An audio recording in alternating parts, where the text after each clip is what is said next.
In programming, when you tell a computer to do something, it initially has no idea what you're talking about.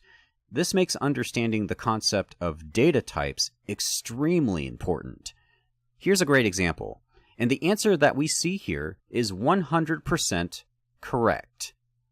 If I change the values to 4 plus 2, the answer becomes 42. This is also correct. This is correct because the data type is interpreted as a word, not a number. Programmer geeks call this type of data a string. This means that I could even put letters into the equation and they'll still be added together, quite literally.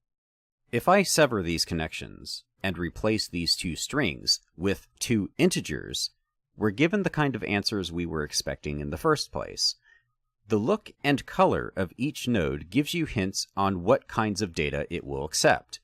In Neos, green means it's treated as an integer or a whole number, and red means that it's treated as actual text.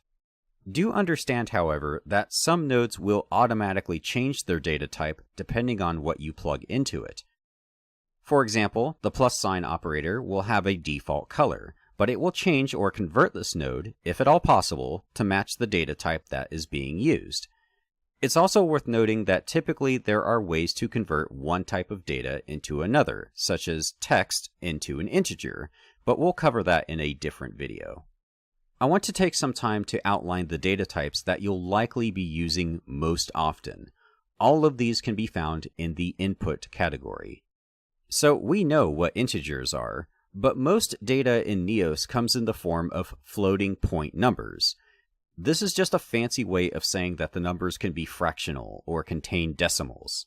There is also what is called float3. When you move or scale things in Neos, that position or scale is calculated using three numbers: 1 for the x value, 1 for the y value, and 1 for the z value.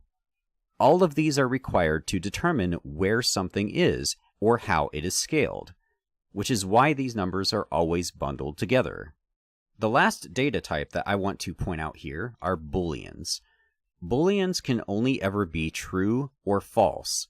This is most often used to control checkboxes and other toggle type controls. There are more advanced topics on the subject, but I feel that what we know now is enough to move us forward.